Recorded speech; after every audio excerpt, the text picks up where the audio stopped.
Bom, em primeiro lugar, eu realmente não vou, eu me recuso a apresentar o Rui Castro e a Heloísa Seixas. Não precisa de apresentação. Eu só...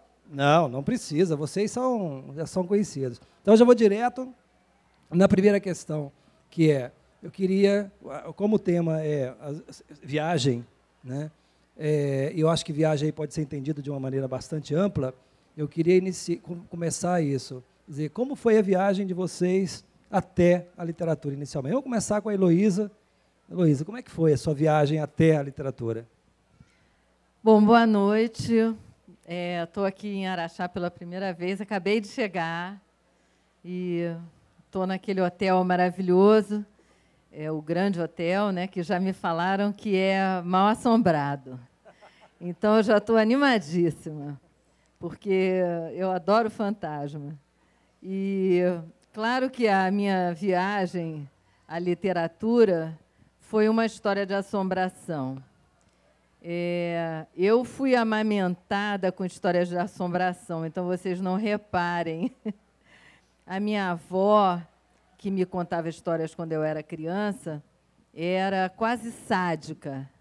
Então, ela botava as criancinhas em volta dela à noite e contava histórias terríveis de assombração. E eu adorava isso. E muitos anos depois, quando eu escrevi meu primeiro livro, que foi um livro de contos, Pente de Vênus, Histórias do Amor Assombrado, eu dediquei a ela, a minha avó. E o meu pai também adorava histórias do Edgar Allan Poe, que ele lia para nós, quando nós éramos crianças.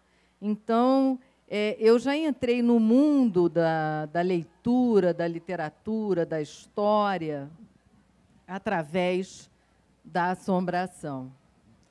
E talvez por isso, não sei, eu passei a vida inteira trabalhando com palavras, mas eu era jornalista e tradutora, não pensava em ser escritora, até que, com 40 anos, eu, de repente, comecei a sentir uma vontade de escrever. E foi realmente uma coisa assim tão avassaladora e quase doentia para mim, num primeiro momento. Depois as coisas se acalmaram, eu passei a ter uma relação mais serena e talvez até um pouco mais racional, né, com a literatura, com a escrita, digamos assim. Mas, no começo, realmente, os primeiros momentos, foi uma coisa assim que me deixava com a sensação de que eu estava vivendo uma experiência transcendental, sabe? Eu acho a escrita um tipo de atividade, um mundo muito misterioso. Eu não estou falando de coisas do outro mundo, de coisas assombradas no sentido fantasmagórico, não. Estou falando assombradas no sentido de sombra, mistério, desconhecido. Porque eu acho que quando a gente escreve, principalmente ficção, a gente, às vezes, escreve coisas que vão acontecer depois. A gente escreve coisas que a gente não queria escrever. Mas todo mundo que escreve vive essas experiências. O Rui, quando começou a fazer também umas experiências em ficção, ficou ele próprio surpreso como os personagens tomavam decisões, o que é uma coisa que, às vezes, nos assusta. Eu já tive um livro que eu tinha uma personagem que eu não ia com a cara dela, e eu decidi tirar ela do livro, no começo do livro que eu estava escrevendo, e ela voltou. E foi crescendo na história e acabou virando o personagem mais importante do livro. Eu acho isso muito assombrado e muito assustador. E essa coisa de adivinhar coisas é pior ainda. Eu acho que dá até uma inquietação maior. Eu tenho inúmeras histórias assim, mas tem uma que me marcou muito, que aconteceu com o Coni, o grande escritor Carlos Heitor Coni, que todos vocês conhecem. Quando eu comecei a escrever, e escrevi justamente esses contos que comporiam o meu primeiro livro, Pente de Vênus, eu, através do Rui, que conhecia ele, eu não o conhecia, consegui uma brecha para deixar os meus manuscritos, né, os contos, para que ele lesse e fizesse um comentário, né? Ele, como um grande escritor, na época, um grande escritor do passado, que isso aconteceu antes dele escrever o Quase Memória, portanto, numa época em que o Coni estava desaparecido como escritor, que ele ficou 22 anos sem escrever. Mas, para mim, não importava, porque eu tinha lido os livros antigos dele e eu admirava muito. Então, os meus originais foram deixados lá na portaria dele, e ele gostou muito. Eu fiquei super feliz, e ele quis me conhecer.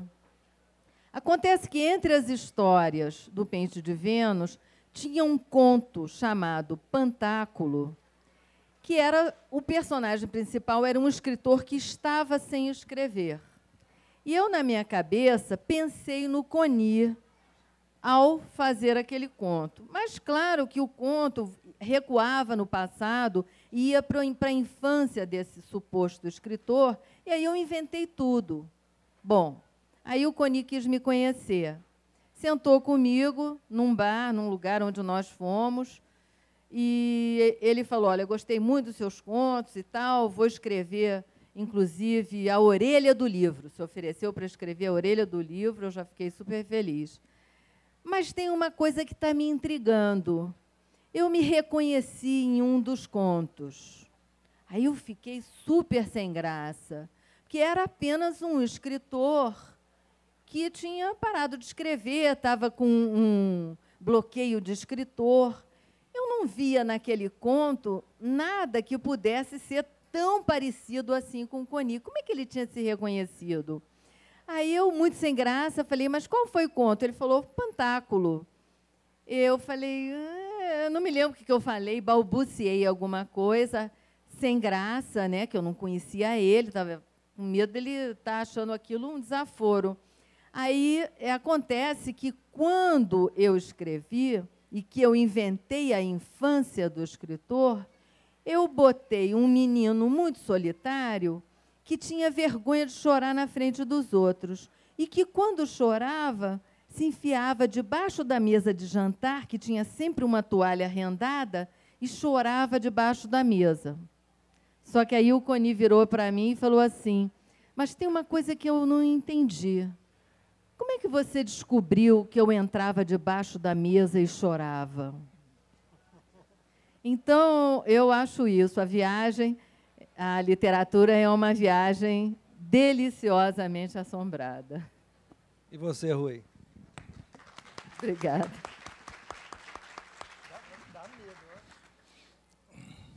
A escrita realmente é uma... Boa noite a todos, prazer estar aqui em Araxá, também pela primeira vez, também encantado em estar no Grande Hotel, não pelos fantasmas, mas porque me parece que foi o hotel que hospedou a seleção brasileira em 58, quando ia disputar a Copa da Suécia, né? Ficaram lá um mês e tanto, e eu sei dizer até hoje o nome dos 40 jogadores que se hospedaram lá, tiveram que cortar 18. A viagem dele é outra, né?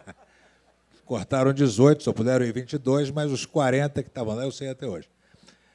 Mas a Heloísa estava falando da escrita como uma viagem ao desconhecido, né? Eu concordo plenamente com ela, embora eu veja esse desconhecido de outra maneira. É aquilo, você começa a escrever, você pode até ter, tanto faz, ter ficção ou não ficção, pode estar fazendo uma crônica de jornal ou uma biografia, tanto faz, eu acho. Você pode saber mais ou menos como você vai começar o seu texto, mas às vezes você não sabe como ele vai terminar, né? E você pode ter talvez uma ideia de como você vai terminar, mas no meio do caminho alguma coisa acontece com aquele texto, né, com a escolha daquelas ideias, daquelas palavras, que te desvia do seu plano original e te leva para outro caminho. Então, não deixa de ser realmente uma viagem, né? Há um mundo desconhecido formado de palavras, de ideias e de conceitos, né, que te toma a cabeça, te domina e te leva, né? Eu tenho essa experiência. A biografia, por exemplo, é uma coisa muito planejada, evidentemente. Quer dizer, a biografia não admite muito, não admite nada, né, de acasos, ou seja, você está preso a um personagem que você leva anos investigando, você se muda para a vida dele e você narra aquela história através das centenas de entrevistas que você faz com outras centenas de fontes, etc. Ou seja, você está muito, muito preso à vida de uma pessoa. Você sabe que essa pessoa já morreu, no caso, sei lá, do Nelson Rodrigues, do Garrincha, da Carmen Miranda. Quando eu comecei a fazer, eu sabia que eles tinham... Claro, eu fiz muitos anos depois que eles morreram. Mas você nunca sabe o que vai acontecer no meio do caminho com certas informações que você recebe e você descobre e que te surpreendem de tal maneira que mudam inteiramente até a sua visão do personagem, né?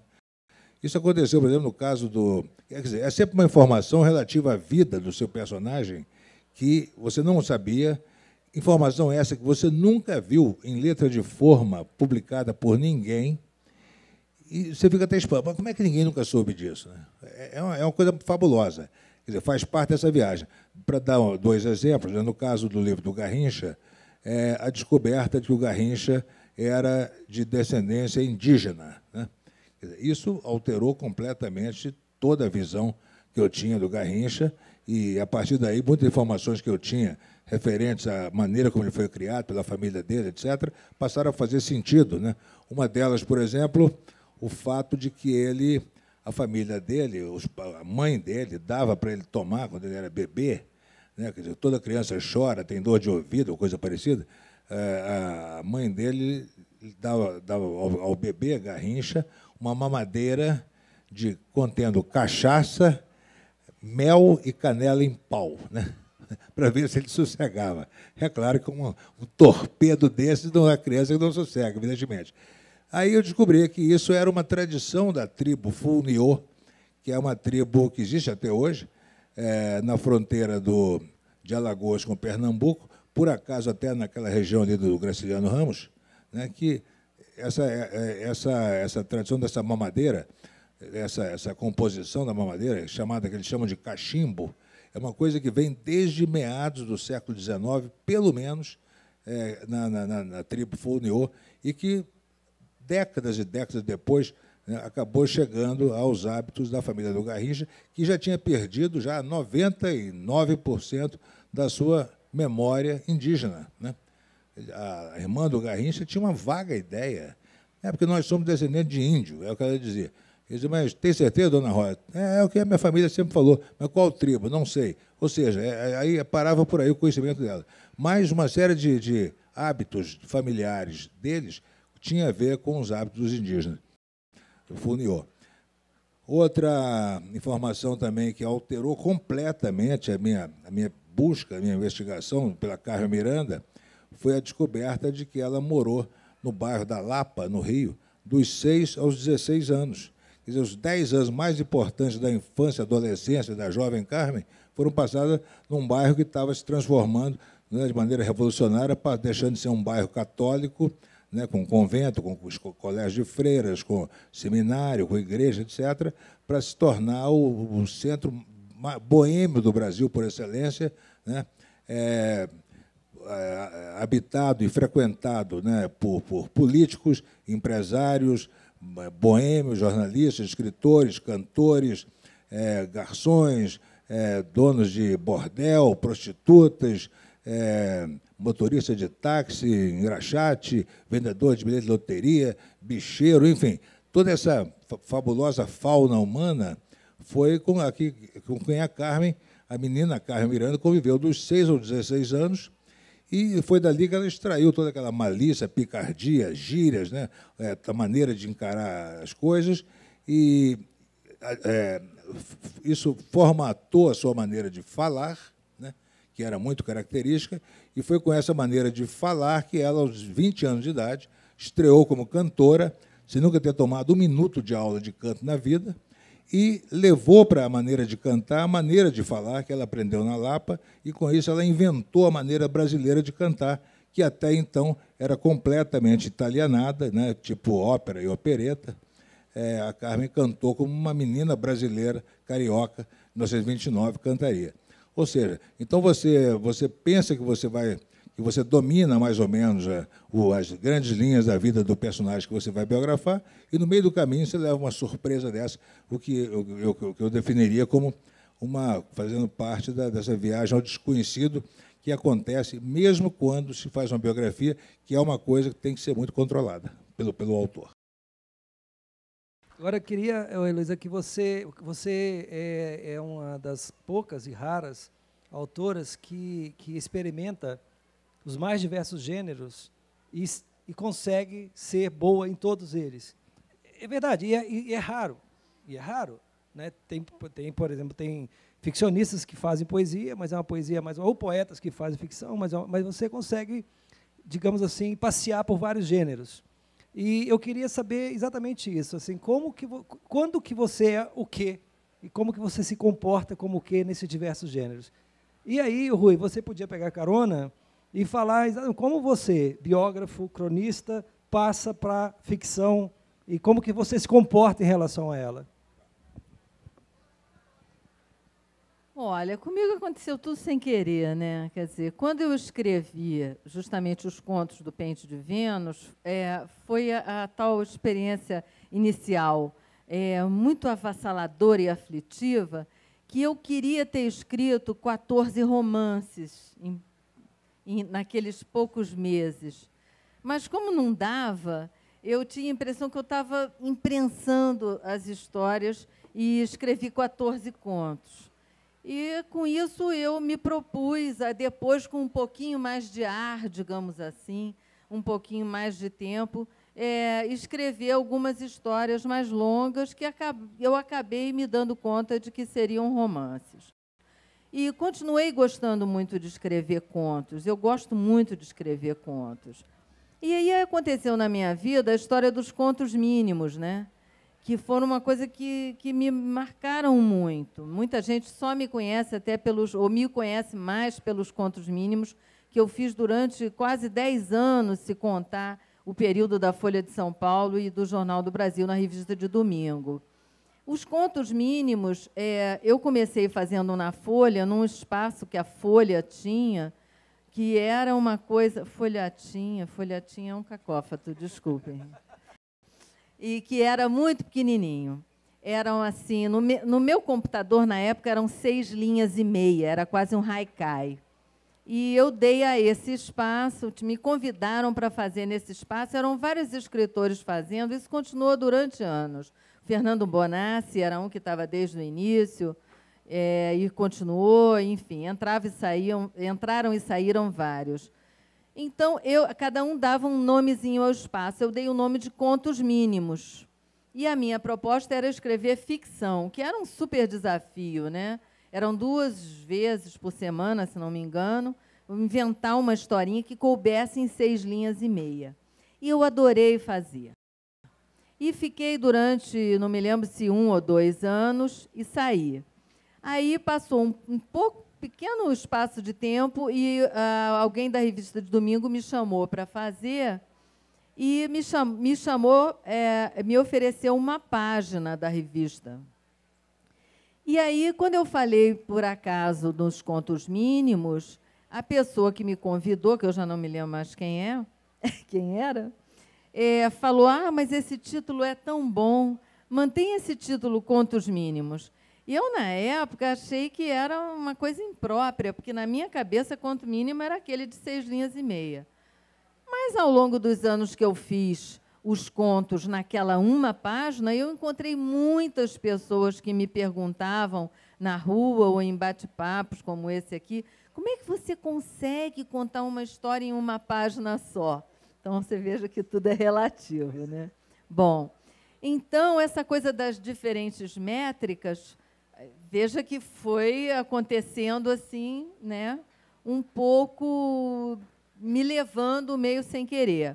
A questão da crônica. Os contos mínimos, embora tivessem esse título de contos mínimos, eles, a partir de um certo momento, eles começaram a se transformar em crônicas, às vezes. Então, às vezes, eles eram crônicas, às vezes, eles eram conto, às vezes eles eram uma mistura dos dois, às vezes eles eram uma crônica falsa, porque a crônica é definida, em geral, como uma história contada, né, por alguém que está assistindo a uma coisa do cotidiano ou da cidade, e, em geral, uma coisa que realmente aconteceu, que seria uma não ficção. E eu cansei de escrever coisas com sabor de crônica, contando coisas que eu vi e que não só eu não tinha visto, como a pessoa que estava contando não era eu, e sim uma persona que estava ali contando a história. Então, eu acabei... aí já temos romance, contos maiores, contos menores, microcontos, crônicas. E a mistura de tudo. Aí, em 2007, eu que achei que nunca ia fazer nada de não ficção na minha vida, na época eu já estava casada com o Rui há mais de 10 anos, e o Rui, né, era o escritor, o biógrafo de não ficção, o escritor de não ficção por excelência. Eu via como ele se envolvia nas pesquisas, então nunca imaginei fazer nada de não ficção. E aí, de repente, eu me defrontei com uma história na minha própria vida tão assombrosa e tão forte que me sentia, por alguma razão, compelida a narrar uma memória, digamos assim, não sei como classificar esse livro, que foi o livro que eu escrevi sobre o mal de Alzheimer da minha mãe, chamado O Lugar Escuro, que foi um livro que acabou também tendo assim uma história própria, imensa, que se estende até hoje. Esse livro virou uma peça de teatro, e que, aliás, eu que adaptei, que eu também comecei a me meter em teatro. E só poesia, né, que eu nunca fiz nem nunca farei. Nunca fez? Não tenho cacife para certeza? isso. Não. Imagina, e se eu fizesse, eu não mostraria nunca para ele. Os contos do Pente de Vênus, que eu comecei a escrever, acho que em 93, ou antes, 91, eu acho. Eu já namorava o Rui na época, desde 90. Eu fui mostrar para ele, acho que em 94 só. Eu tinha um medo horrível de mostrar para ele. Eu levei um mês para ler. Levou 2 meses para ler. Ele morava em São Paulo e eu no Rio, ele levou para São Paulo, nunca mais falou no assunto. Eu achava que ele tinha odiado e não queria me contar para não perder a namorada, né? Bom, mas voltando... Eu tinha medo de ler, claro. Voltando às várias métricas. Então, teve O Lugar Escuro, né, um livro de não ficção. De repente, eu me vejo, como eu vi anteontem, amanhã é o Dia Mundial, o Dia Nacional contra a doença de Alzheimer. Anteontem, lá estava eu numa mesa, né, no congresso anual da Associação Brasileira de Alzheimer, que tem representações e filiais no Brasil inteiro, falando sobre Alzheimer, ao lado de médicos, né? Eu que sou uma leiga, não entendo cientificamente do assunto, mas as pessoas se comovem muito, né, com o depoimento, enfim, com as coisas que eu botei no livro. Então, foi assim, eu fui, e aí aconteceu. A Heloísa foi passando de um formato para o outro, né, por acaso, como ela falou, eu sei, porque eu acompanhei tudo. Agora, realmente, o que impressiona é a capacidade dela de fazer bem todo esse formato. Porque uma coisa é você escrever uma crônica de 2.000 caracteres, a outra é você fazer um romance de quantos? 500, 400 mil caracteres, né? E é impressionante. Você tem que medir as palavras, tem que medir as ideias, enfim. Ela consegue fazer tudo espetacularmente bem. Você perguntou sobre a minha experiência. Eu sempre fiz biografia, ou seja, que é um trabalho que se compõe de levantamento de informações e de histórias por um motivo muito simples. Eu passei a vida inteira fazendo isso, né? Desde que comecei a trabalhar em jornal, aos 19 anos de idade como repórter, depois ocupei todas as funções possíveis, né? de jornalismo, exceto, eu só não mordi o cachorro, né? O resto fiz tudo, de certa maneira. Repórter especial, chefe de reportagem, redator, copydesk, editor, colunista, crítico. O que você pensar, eu fiz, né? Isso consiste em você trabalhar com informações, né? Ou que você levanta, que outros levantam para você, e você organizar aquilo numa página, seja de jornal, de revista ou de livro, no caso, a biografia. Nesse trabalho da biografia, o biógrafo não existe, de certa maneira. Ele não pode existir. Ele existe só para levantar as informações e organizar em forma de texto. Mas o leitor não pode, na minha maneira de trabalhar, pelo menos, o leitor não pode se dar conta da existência do biógrafo. O biógrafo tem que ser um vidro entre a narrativa e o leitor. Ele não pode ser percebido, né? Então, o biógrafo não pode imaginar nada sobre o seu personagem, não pode deduzir nada, não pode inferir nada, não pode adivinhar nada, não pode imaginar nada e muito menos inventar, né? Ou você tem a informação ou você não tem. Se não tiver, não pode escrever. Se você tem a informação X e tem a informação Z, mas não tem a informação Y, que vai juntar X com a Z, você não pode escrever enquanto você não encontrar a informação Y. Não é permitido, ou não deveria ser. Eu nunca permiti isso a mim mesmo. Não é permitido você inventar uma informação Y que junte as duas.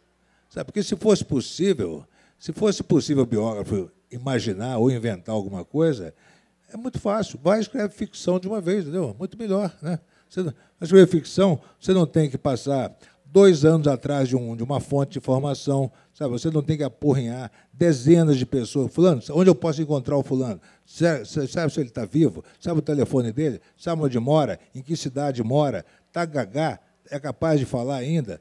Está a fim de me receber? Quando receber, vai dizer coisa com coisa? Agora você multiplique isso por 200, porque são 200 fontes. Para você chegar nessas 200 fontes, você apurrinha pelo menos 4, 5 pessoas para cada uma. Então, você está lidando com um universo de 1000 pessoas, de quem você depende, de quem você está importunando, etc. Se você quer ser romancista, você só depende de você mesmo. Então, vai ser romancista de uma vez, não tem problema, né? Agora, eu era biógrafo porque eu não conseguia ser romancista, entendeu? Então, quer dizer, como eu sempre tive consciência de que eu não tenho a menor imaginação para inventar histórias, então, por isso, eu tinha que descobrir as histórias vividas por outros, né? Aí aconteceu que, depois de muitos e muitos anos, né, eu fiz o livro do Chega de Saudade, que é a história da Bossa Nova, né, um apanhado, né, envolvendo centenas de pessoas, depois a biografia de Nelson Rodrigues, depois a do Garrincha, depois um livro chamado Ela é Carioca, que é uma enciclopédia de Ipanema, com 231 verbetes de personagens, instituições de Ipanema, que também deu equivalente quase a 231 mini-biografias, né? Levei 2 anos fazendo. Depois o livro da Carmen Miranda, levei 5 anos fazendo. Mas, no decorrer dessa história, eu comecei a ver que havia personagens da vida real e histórias que eles viveram que talvez fosse interessante desenvolver de maneira ficcional. O primeiro foi o Olavo Bilac. A Companhia das Letras lançou uma coleção chamada Literatura e Morte, em que o personagem de cada romance ou cada novela, de romance mais curto, seria um escritor.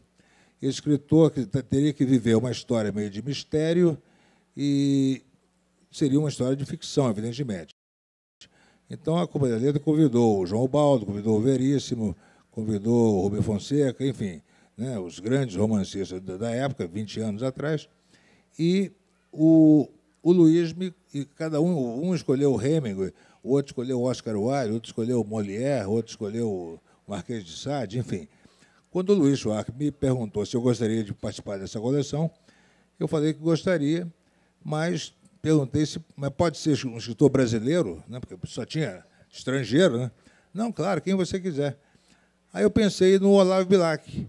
Eu imaginei uma história passada no Rio, no começo do século XX, na época do Bota Abaixo, do prefeito Pereira Passos, e um personagem que seria que atenderia, digamos, à minha capacidade de escrever aquilo, seria o Olavo Bilac, que não era tão batido quanto João do Rio, nem tão dramático quanto Lima Barreto, e, ao contrário, era um homem muito popular, saía muito à rua, era um homem alto, um homem magro, comparativamente jovem, capaz, por exemplo, se eu quisesse fazer ele pegando um bonde, andando, ele pegaria, né? Se eu quisesse fazer ele saltar de uma certa altura, ele faria.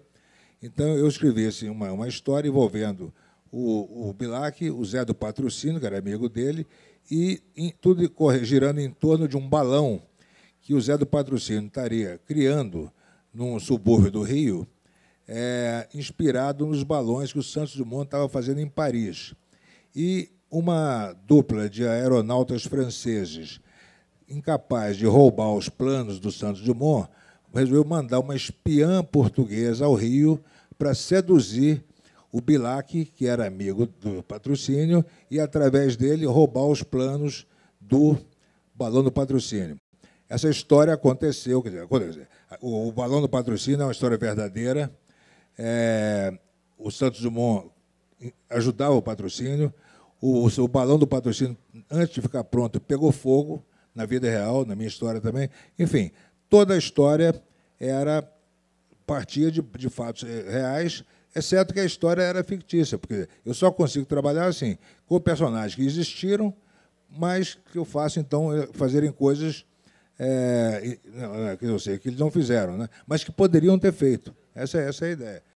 Depois, eu tive uma outra ideia, anos depois, eu tive uma outra ideia. Eu tenho uma ideia de ficção a cada 7 anos, 10 anos, por incapacidade mesmo de...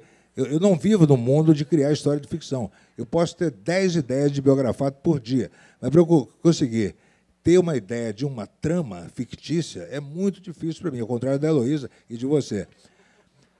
Anos depois, né, muito pressionado pela editora Objetiva, que viu, não, você tem que fazer outro romance, não sei o quê, eu finalmente tive uma ideia que foi... Eu estava lendo Memórias do Sargento de Milícias pela 20ª vez e me dei conta que o menino Leonardo, personagem central do livro, com cerca de 12 anos de idade, era muito parecido com o jovem príncipe Dom Pedro, que tinha acabado de chegar ao Brasil com a família real, o futuro Dom Pedro I, o futuro imperador. O jovem príncipe Dom Pedro, assim como Leonardo, era um menino muito independente, muito estouvado, né, muito romântico, muito corajoso, vagabundo, não gostava de estudar, e andava pela rua com grande facilidade. E eu achei que ia ser engraçado juntar o jovem príncipe Dom Pedro com o Leonardo, do personagem fictício, do Sargento de Milícias, e botar os dois à solta no Rio, no Rio de 1810, 2 anos depois da chegada da corte, para que eles tivessem 12 anos e as transformações da chegada da corte, as primeiras, já terem sido implementadas, né? Então, quer dizer, eu inventei uma história a partir de personagens reais. Nos dois casos, tanto no caso do Bilac como no caso do Era o Tempo do Rei, eu fiz questão de que o título e a capa do livro contivessem a palavra romance. Então, assim, Bilac vê estrelas, embaixo, romance, para que ninguém pensasse que é a biografia do Bilac. Não é, né? E o Era o Tempo do Rei, um romance da chegada da corte. Ou seja, eu não queria nunca que houvesse essa confusão, porque eu acho que... Quer dizer, eu descobri que assim o documentário, a pesquisa, a investigação, a vida real, pode se misturar com a ficção. Mas a ficção jamais pode se misturar com a vida real, no caso da biografia. Nesse ponto, eu sou rigorosamente, sabe, linha dura, eu não saio disso. A biografia vive de informações exclusivamente. A ficção vive da imaginação, mas pode se beneficiar de informações, desde que... Olha, biografia romanceada e romance histórico, eu tenho horror. Eu queria falar do Pasquim lá, Rui Castro, do Pasquim, aquela entrevista de Leila Diniz que você fez lá no filme. Eu queria saber se Leila Diniz ela era debochada ou se ela tinha alguma coisa ideológica, assim, tá? Tá, olha só, você está falando do ano de 1969. Você é veterano, hein? Aquele Pasquim foi o Pasquim número 22. O Pasquim tinha sido criado 4 meses antes, no ano de 69, e aquele Pasquim 22, com a entrevista da Leila, foi talvez o Pasquim mais famoso que existiu. Realmente, o meu nome está lá, numa das chamadas da capa, o desenho do Jaguar, está lá, eu lá assinando uma matéria qualquer. Mas eu não participei da entrevista da Leila, mas eu conheci Leila Diniz, como todo mundo da minha geração conheceu e se apaixonou por ela, alguns, como eu, à distância. E ela não tinha nada de ideológico, nada. Ela era uma artista debochada. Ela era completamente espontânea, ela libertária, aplicava isso à vida dela, não dava satisfações a ninguém. Mas no filme você leva crédito que você estava na entrevista lá. Qual filme? Qual filme? De Leila Diniz lá, ou não? Então. Não sei nem que filme é esse, mas eu não estava, não. Não estava, mas podia ter estado, entendeu? Mas por acaso não estava. E fala do Pasquim, fala do Pasquim um pouquinho. O Pasquim foi uma coisa sensacional nos primeiros tempos, né? Eu tenho orgulho de ter começado no Pasquim, no número 6 ou 7, mas depois eu não tive uma colaboração regular no Pasquim, porque o Pasquim era muito feito por pessoas que estavam desempregadas, né? E eu sempre tive emprego, basicamente, eu trabalhei na Manchete, no Correio da Manhã, em outros lugares. Eu não tinha tempo de colaborar no Pasquim porque eu estava empregado. Mas eu acompanhava, eu era amigo de todo mundo do Pasquim, né? Do Paulo França, do Melô, do Jaguar, do Enfio, todo mundo. Então, eu acompanhei, eu colaborei no Pasquim esporadicamente, mas eu não era representativo do Pasquim, né? De maneira alguma. Mas acho que o Pasquim foi muito importante. O Pasquim tirou a gravata da imprensa brasileira, acabou de tirar, né? Tornou a imprensa mais descontraída, né? Mais debochada, um pouco mais divertida. Não foi quem inventou isso, não. Você pega os Correios da Manhã do ano de 66, 67, 68, você já vai ver. Tanto que o Pasquim foi feito por pessoas que vieram desses jornais, né? Onde já estavam se ensaiando naquele tipo de prosa jornalística que o Pasquim representaria depois. Grande prazer estar aqui. Viemos de Uberlândia, especialmente para assisti-los. Valeu muito a pena. Obrigado. Com relação a Rui, você tem escrito regularmente na Folha. Começou uma crônica, foi ampliando, agora são 3 por semana. 4 por semana. 4 por semana. Começou com 3, depois me pediram fazer mais uma. Pois é, foi ampliando. E eu, por acaso, sou jornalista, eu não consigo dimensionar como é que você consegue tanto frescor, né, nas ideias, nos assuntos abordados, e com tanta constância, né? Porque haja inspiração, o dom da escrita, ok, o talento, ok, mas e as ideias? Elas estão sempre frescas, sempre atuais, interessantes, não dá para não ler, né? Obrigado. O slogan da Folha, mas que se aplica a você. Olha, isso aí também é outra coisa que eu devo à Heloísa, né? Eu sempre fui um leitor das crônicas da Heloísa, que fazia uma por semana no Jornal do Brasil, na revista Domingo. Eu só ia ler impresso, naturalmente, porque ela me deixava ler antes.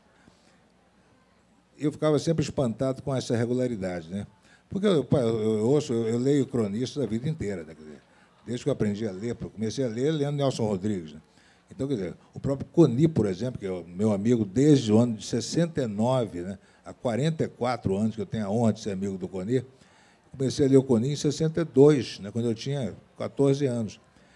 E eu sei, lia Rubem Braga, lia Fernando Sabino, lia Paulo Mendes Campos, lia todos eles, né? Nelson Rodrigues, Antônio Maria. E eu sei como é. Tem dias que o cronista não está nos seus melhores momentos, mas tem que preencher aquele espaço, então ele manda o que tiver, né? O Nelson Rodrigues, inclusive, tinha dias que até por questão de doença ele não podia fazer a coluna naquele dia. Ele fazia 3 por dia, né? Isso é impressionante. 3 crônicas por dia. Uma de As Confissões de Nelson Rodrigues no Globo, a outra Soma das Estrelas Imortais sobre futebol no mesmo Globo, e uma terceira, chamada de Bom Dia, uma coisa assim, sobre futebol, no Jornal dos Esportes, né? É quase monstruoso, na verdade. E você tem muita chance de você ter uma produção irregular. Eu também tenho. Mas eu faço o seguinte, eu lamento informar que eu vivo em função dessa coluna, né? Eu passo o dia inteiro, quer dizer, tudo, a Heloísa sabe disso, o cronista sabe disso. Quer dizer, só que uma coisa é você viver em função de uma por semana, outra em função de 4 por semana. Então, quer dizer, eu leio jornais todos os dias, leio 3 jornais por dia, eu fico atento ao que está acontecendo, eu converso com as pessoas, e quando eu me decido por que algum assunto pode dar alguma coisa, eu procuro sempre uma maneira diferente de abordar esse assunto. Porque eu faço questão de que a minha coluna, por exemplo, aquela é uma página séria, né? Só tem gente que fala de política, de economia, né? É coisa mais séria. A minha não é tão séria, evidentemente, entre outros motivos, porque eu tomei um compromisso comigo mesmo de não conspurcar aquele espaço com nomes de políticos, exceto em último caso, né? Então, quer dizer, você pode ver que todas as crônicas têm minimamente a ver com o noticiário, mas é sempre um ângulo talvez mais inesperado, né? Alguém que faleceu, um amigo, uma Isso eu evito situação. muito, eu evito. Nessa coisa, é impressionante. Na minha idade, a quantidade de gente espetacular que morre é incrível, né? Na minha idade, morre muita gente boa, né? Quando eu era mais garoto, raramente morria assim, alguém importante. Agora não, todo dia morre um. Eu fico muito preocupado em não transformar aquele espaço num espaço de obituário. Não fica bem. Obrigada. Deixa só, antes de você passar aí, deixa eu fazer uma pergunta para a Heloísa. Heloísa, escrevendo em diversos gêneros, você tem alguma predileção por algum deles? Ou, mais que isso, quer dizer, além disso, algum deles te provoca mais dificuldade ou menos dificuldade na execução deles? Predileção por algum deles para fazer, você diz? Não, eu gosto muito de escrever. Eu acho escrever uma coisa muito... talvez por ter sido uma descoberta tardia para mim. Até hoje, eu me encanto com o prazer e a dor, né? Porque tem muito sofrimento envolvido. E aquilo que o Rui falava, né, que até no trabalho de biografias, essa coisa das surpresas que vão acontecendo. Mas eu acho que isso acontece em tudo, realmente em tudo. Pode acontecer em tudo. Mas eu gosto muito de escrever conto. Gosto muito de escrever conto. Se tivesse que escolher à força, fosse obrigada a escolher, eu acho que eu diria contos. Você gostou de escrever também história de viagens, né? Que é um dos motivos pelos quais nós estamos aqui, né? Ah, é? Mais uma linguagem, vai. Conta aí agora, Heloísa. Mas aí, na verdade, muitos desses textos, que ele está falando do Terra Mariar, né? Terra Mariar é o livro que nós fizemos juntos. Pela primeira vez fizemos um livro juntos, né? E são textos realmente que nós fizemos em vários momentos das nossas vidas, mas muitos desses textos, não todos, são textos que foram feitos para revistas ou jornais, né? Então, é realmente já uma outra coisa. Não são exatamente reportagens. No caso do Rui, tem uma série de reportagens que ele fez, fantásticas, que ele fez para o Estado de São Paulo sobre o bicentenário da Revolução Francesa, que está nesse livro. São textos sensacionais, carregadíssimos de informação, você que fica impressionada, né, com essa capacidade dele. Eu, quando li esses textos pela primeira vez, sabendo que ele escreveu esses textos em Paris, ele viajou para cobrir o bicentenário e mandou essa série de 6 matérias que saíam em página dupla no Estado de São Paulo, ou seja, matérias imensas. Ele mandou essas 6 matérias de lá. Quando eu li, eu fiquei, mas como é que esse cara conseguiu descobrir tudo isso, estando lá, né? Ele não veio para cá e teve 2 meses ou 3 meses, né, como os repórteres da New Yorker têm, por exemplo, para fazer as suas matérias. Ele teve que fazer tudo isso lá e mandar. Eu não sabia que era impossível. Então, aí são textos mais jornalísticos, né? mas que é um livro que a gente adorou fazer. Tem vários textos inéditos, né, que nós fizemos para o livro, que não saíram na imprensa, mas todos com esse tom, assim, que é o tom do livro, que tem o subtítulo de Peripécias de 2 turistas culturais, que é essa nossa maneira de abordar os lugares aonde a gente vai, tentando entender melhor a alma das cidades, aprender sobre elas, né? E com referências de cinema, de literatura, com observações sobre artes plásticas, arquitetura, com todo um envolvimento cultural e história, não preciso nem dizer, com todo o envolvimento cultural quando a gente viaja, né? Porque a gente nota que muita gente viaja para fazer compras ou para ir só nos lugares mais manjados, né? Nos cartões postais. Então, a gente quis fazer esse livro, a gente descobriu que tinha alguns textos sobre isso, sobre cidades, e a gente fez novos e acabou reunindo nesse livro, que foi um livro muito divertido, que a gente achou que teve um resultado bem gostoso de ler. Não, na verdade, foi você que se deu conta de que a gente tinha escrito uma série de coisas, cada qual por si, de viagens que nós tínhamos feito nos últimos 20 ou 30 anos. E, ao ver que esses textos, né, descobriu-se que eles tinham uma certa unidade, porque, por acaso, a nossa visão do que deve ser uma viagem a um outro país, a outra cidade, a outro estado, era muito parecida, ou seja, sempre tentar enxergar por trás do cartão postal, né? Nunca ficar naquele óbvio ali, o circuito turístico, né, de pessoas que passam meio... sabe, Veneza, por exemplo, é uma coisa espetacular. Você está na Praça São Marcos de manhã, assim, 8h30 da manhã, não tem ninguém na praça, ninguém na rua, né? Os pombos lá, tadinho, quase que morrendo à míngua, e tudo mais. De repente, atracam os primeiros vaporetos, né? E começa a descer gente, mas assim, são centenas de milhares, de uma hora para outra, parecem formigas, coisa impressionante. Os caras, a Veneza treme, né?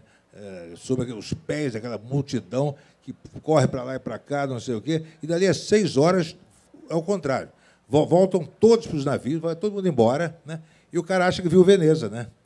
Aí você confronta isso com Charles Dickens, né, com o Lord Byron, né, e muitos escritores, né, que moraram 5, 10 anos, a vida inteira em Veneza, e não chegaram a conhecer Veneza, né? Ou seja, o turista moderno é espetacular, né? Porque ele consegue ver Veneza em 6 horas, coisa que Lord Byron não conseguiu em não sei quantos anos. Mas, enfim, essa é só uma observação. Nós tentamos não fazer como turistas, a gente tenta conhecer lugares diferentes, né? A gente tenta procurar nesses lugares as referências literárias, cinematográficas, históricas. Vamos tentar achar aquela rua onde foi filmada aquela cena da Katharine Hepburn no filme tal, ou não sei o quê, ou aquela cena onde se passa o romance, sabe? Aquele Jardim de Paris, que é o cenário dos Três Mosqueteiros, do Alexandre Dumas, do D'Artagnan, né, duelava de espada ali, o Jardim de Luxemburgo, etc. Enfim, e, de repente, nós vimos que nós tínhamos textos que davam para montar um livro, e fizemos vários de outras viagens que nós não tínhamos escrito, e aí saiu o livro. Eu gostaria de perguntar ao Rui Castro sobre a Bossa Nova, né? Oi. Falando sobre a Bossa Nova, em 91, em Belo Horizonte, eu entrevistei o Sérgio Ricardo, e houve uma polêmica entre vocês. Ele falou que você é muito conservador, que não gosta que ninguém fale ideologicamente dentro da Bossa Nova. Eu gostaria que você comentasse alguma coisa dentro, não só da Bossa Nova, mas da MPB, desse ponto de vista do Sérgio Ricardo. Bom, o Sérgio Ricardo escreveu um livro inteiro, né, contra mim, né, que eu nunca li até hoje. Eu não tive tempo de ler até hoje, mas imagino que ele tenha explicado melhor esse ponto de vista aí. Como eu não li, eu não sei muito bem o que ele quer dizer com isso. Eu só sei o seguinte, que o Tom Jobim, o Carlos Lyra, o Roberto Menescal, o Baden Powell, né, todos os compositores da Bossa Nova, os músicos de verdade da Bossa Nova, A música não é de direita nem de esquerda, né? A música é boa ou ruim. A letra, sim, pode ter conotações aqui ou ali. Não tem problema nenhum. Não vejo nenhum problema nisso. O Sérgio Ricardo, por exemplo, tem músicas perfeitamente lindas, né, como Pernas, como outras, né, que não têm o menor conteúdo social e são muito bonitas. Quando ele quer fazer música também de direita, ele faz, entendeu? Né? Ou seja, eu nunca entendi essa bronca. Talvez ele tenha ficado na bronca comigo porque eu contei um episódio referente a ele no Festival do Carnegie Hall, em que ele foi o informante do Zé Ramos Tinhorão, que fez um artigo destruindo o festival. Talvez seja isso, acho que foi isso que deixou ele meio chateado comigo, entendeu? Infelizmente, eu não tenho culpa, porque a própria pessoa para quem ele passou as informações, que foi o Tinhorão, me contou que quem passou foi ele, entendeu? Então, eu não gosto de entregar minhas fontes, mas como o Tinhorão não estava nem preocupado com isso, me confirmou que foi o Sérgio Ricardo que passou as informações de dentro do palco para ele. Agora, veja bem, eu sou grande fã do Sérgio Ricardo, sou grande admirador dele como músico, né? E lamento que a própria obra dele não tenha o reconhecimento que ela merece. Bom, então agora nós vamos para a última pergunta. Não, não. Sou Sim, eu. Sou eu. Não sou eu. Não sou eu. Não Tô sou eu, inscrito. infelizmente. Eu quero perguntar para o Rui, perguntar não, comentar, na verdade, uma pequena crônica que eu achei uma obra-prima, você falando da questão viagem, você comentou sobre aquela empresa que está mandando gente para Marte só de ida, na semana passada, e uma jovenzinha se candidatou, né? E aí você traça o perfil psicológico de quem deveria ir a um ambiente hostil. O pastor Marcos Feliciano. Não é o Marcos Feliciano. Marcos... um outro. Pereira. Marcos Pereira. Ideal, né? Ali você encerrou de uma maneira muito legal. Quero te cumprimentar por essa Obrigado. crônica. Bom, já que era uma... pois é, como não foi pergunta, então vamos deixar uma pergunta, então. Ok? Eu sou bem mandado. É a última pergunta, então.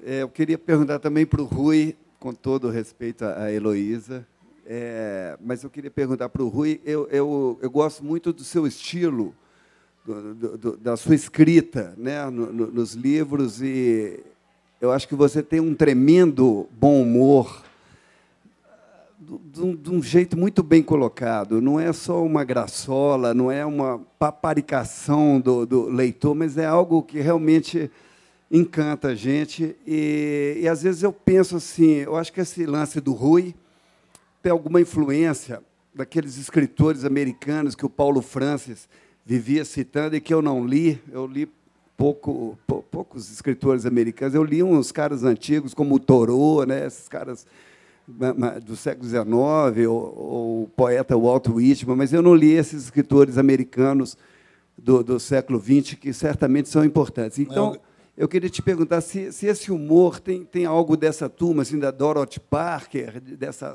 roda aí que eles viviam citando, e você também, de vez em quando, cita.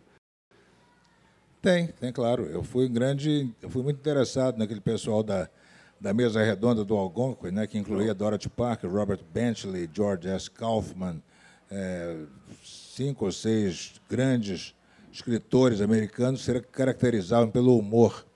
Mas eu fui muito influenciado também pelo Nelson Rodrigues, pelo Coni, pelo Rubem Braga, pelo Paulinho Mendes Campos, Fernando Sabino. Isso. Eu fui influenciado por todos os escritores que eu li, né? Pelo Lewis Carroll, que eu comecei a ler com 5 anos de idade. Ou seja, a escrita é uma depuração de uma vida inteira. Você não pode... Se você conseguir mapear o chamado estilo a 3 ou 4 escritores... esse cara é um fiasco, entendeu? Ou é uma fraude, né? Não há essa possibilidade. Quer dizer, o fulano de tal é influenciado pelo fulano, Beltrano de Ciclano. Ou seja, você então detectou ali, esse cara então é um mero copiador. Na verdade, não. Quer dizer, uma escrita resume tudo, não só os livros que você leu, como também os poemas que você leu, os filmes que você assistiu, as músicas que você ouviu, as letras que você decorou, entendeu? As peças de teatro que você viu. E também as pessoas com quem você conversou, passou a vida conversando, e as aventuras que você viveu à noite, principalmente, que é a hora onde acontecem as coisas, no meio da rua, né? Quer dizer, os maridos de quem você fugiu, entendeu? As bordoadas que você levou da polícia, né, de madrugada, os gerais que você levou, enfim, tudo isso conta para escrever. Entendeu? Eu li há uns tempos atrás uma crônica sua relatando de modo maravilhoso a sua doença. E eu guardei porque eu nunca vi uma coisa tão bem escrita, assim, emocionante, mas resumida, sem ir para o lado piegas, mas maravilhoso. E fico muito satisfeito de saber que você recuperou realmente e que continue a nos deliciar com suas crônicas. Ficar doente comigo ficar doente é comigo mesmo. Já estamos aí. Bom, então eu agradeço o Rui, agradeço a Heloísa, agradeço principalmente vocês todos que estão aqui. Muito obrigado, uma boa noite. Obrigada.